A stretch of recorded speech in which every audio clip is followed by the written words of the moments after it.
السلام علیکم ناظرین، ایم نیوز اسٹوڈیو سے میں ہوں کنزا اسلم۔ سب سے پہلے نیوز ہیڈ لائنز۔ کراچی کے علاقے اورنگی ٹاؤن میں بنارس کے قریب مبینہ پولیس مقابلے کے نتیجے میں 3 افراد ہلاک اور 2 شدید زخمی ہو گئے۔ پولیس کے مطابق اورنگی ٹاؤن میں بنارس کے قریب ایک گھر پر چھاپہ مارا گیا۔ فائرنگ کے تبادلے میں 3 افراد ہلاک جبکہ ایک پولیس اہلکار اور راہگیر زخمی ہو گیا۔ پولیس کا کہنا ہے کہ زخمیوں کو ہسپتال منتقل کر دیا گیا۔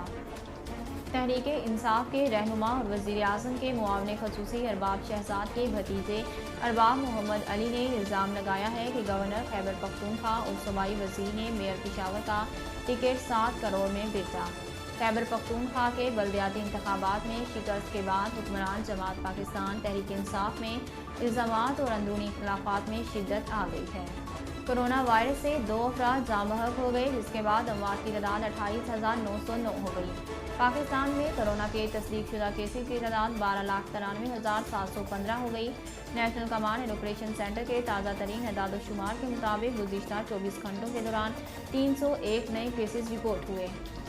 پنجاب میں 4,44,610، سندھ میں 4,80,710، خیبر پختونخوا میں 1,81,235، بلوچستان میں 33,624، گلگت بلتستان میں 10,429، اسلام آباد میں 1,08,450 جبکہ آزاد کشمیر میں 34,657 کیسز رپورٹ ہوئے۔ وزیر اعلیٰ بلوچستان میر عبدالقدوس بزنجو نے کہا ہے کہ عوام کی خدمت ہی ہمارا نصب العین ہونا چاہیے۔ میر عبدالقدوس بزنجو سے صوبائی وزراء کی ملاقات ہوئی، جس میں صوبائی وزراء کی جانب سے وزیر اعلیٰ کو اپنے اپنے محکموں کی کارکردگی اور عوامی مسائل کے حل کے اقدامات پر بریفنگ دی گئی۔ صوبائی وزراء نے کہا کہ وزیر اعلیٰ کی جانب سے دی گئی گائیڈ لائن کے مطابق عوامی مسائل کے حل کو یقینی بنایا جا رہا ہے۔ ایشیا سیریز کے لیے انگلش کرکٹ ٹیم کے اسکواڈ کے فیملی گروپ میں سے ایک فرد کا کرونا ٹیسٹ مثبت آ گیا، جس کے باعث تیسرے ٹیسٹ کے دوسرے دن کا کھیل تاخیر سے شروع ہوگا۔ انگلینڈ کرکٹ بورڈ کے مطابق اسکواڈ کے فیملی گروپ میں سے ایک فرد کرونا کا شکار ہوا، جس کے بعد تمام ممبران کا دوبارہ کووڈ ٹیسٹ کروایا جائے گا۔